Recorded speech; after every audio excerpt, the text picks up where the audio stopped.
au nom de l'Association de la presse panafricaine et des médias africains, nous avons demandé au ministre s'il peut s'adresser aux médias que nous avons ciblés. Donc, sans plus tarder, je crois, Monsieur le ministre, d'abord, merci d'être venu. Merci. Merci aussi à nos amis juristes qui sont à côté de vous. Donc, vous avez RFI, vous avez Africa 24, vous avez Média Image, nous aurons Africa numéro 1, France 24 et TV5 qui vont se joindre à nous, et nous avons également Panafrica et Makalala. Voici les médias qui vont peut-être relayer votre message. Sans plus tarder, vous avez la parole peut-être. Merci. Merci, merci d'être venu. C'est un week-end, c'est pas facile de voir tout le monde aussi rapidement que possible. C'est pour ça que je vous remercie.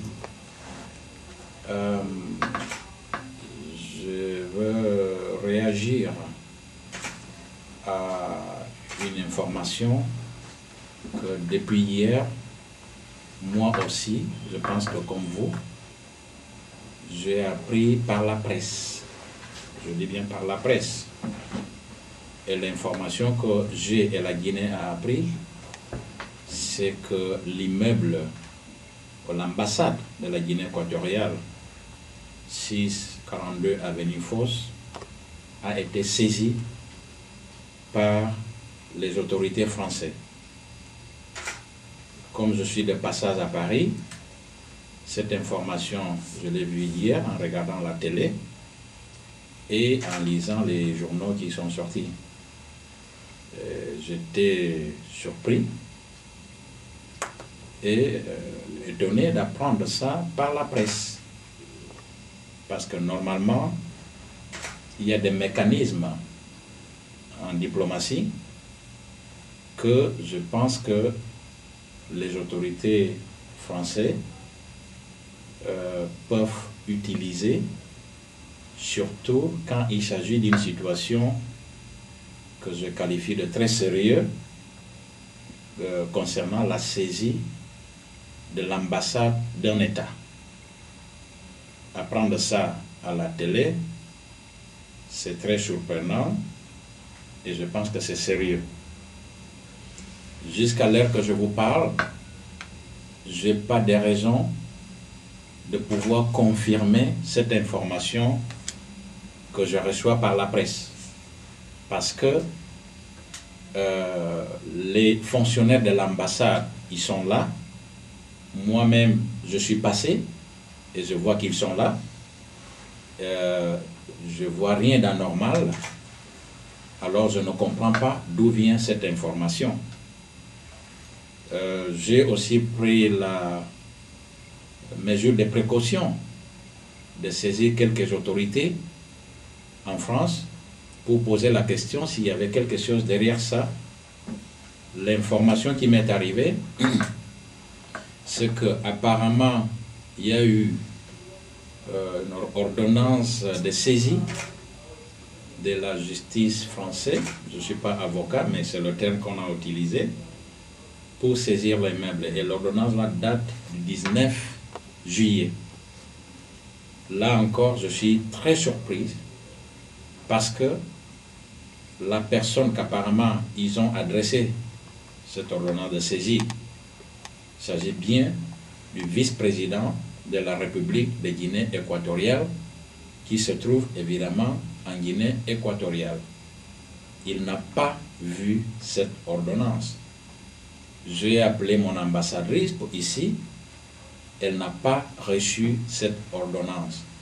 Et moi-même, en tant que ministre des Affaires étrangères, je n'ai pas vu cette ordonnance. Alors, là encore, je suis bien surpris qu'effectivement, on semble avoir d'ordonnance, on semble avoir de la saisie de l'ambassade de la République de Guinée équatoriale. Et si effectivement cette ordonnance existe, si effectivement les autorités françaises ont pris cette mesure, mais je n'ai pas de raison de le savoir parce que je ne vois rien, je pense que la situation serait dommage et bien grave. Parce que dans des situations comme ça, il s'agirait d'une violation sérieuse de la Convention internationale de Vienne, ce qui devra pousser l'État équato-guinéen de voir qu'est-ce qu'on fait avec le personnel qui est ici, qu'est-ce qu'on fait concernant cette violation. Et dans la presse aussi, il parle de l'accusation concernant les biens mal acquis, qui touche directement le vice-président de la République de Guinée équatoriale, mais je dois dire qu'il touche l'Afrique. Il ne faut pas oublier qu'à l'origine de ce concept qu'ils appellent bien mal acquis, et là, je pense qu'il doit y avoir un débat concernant qu'est-ce qu'on entend pour cela. Il y a une accusation contre 4 chefs d'État africains. Et cette justice sélective contre des chefs d'État africains, c'est quelque chose qui demande une réflexion de côté de la Guinée équatoriale, mais je pense plutôt de côté du continent africain. Et je pense que c'est la première réaction que je peux avoir, parce que je réagis précisément concernant l'ambassade de la Guinée équatoriale, qu'on continue à dire par exemple par la presse maintenant, qui a été saisie. Et à ce propos, je dois aussi ajouter que le ministère des Affaires étrangères, par son ambassade ici, a envoyé à 2 ou 3 reprises des notes verbales informant le ministère des Affaires étrangères français de la localisation de l'ambassade de la Guinée équatoriale dans l'adresse 42 avenue Foch. Et d'après les conventions, d'après la pratique et la coutume dans des relations internationales, je pense que ça revient au ministère de prendre acte et de protéger et de donner l'immunité à cette ambassade. Je pense que si le ministère l'aurait fait en temps, nous ne serions pas là aujourd'hui avec cette incidence, qu'on espère que ça soit seulement des rumeurs. J'espère qu'il n'y a rien de sérieux derrière. C'est la déclaration que je voulais faire. C'est une réaction à l'information que nous avons appris par la presse. C'est pour ça aussi que nous réagissons à la presse.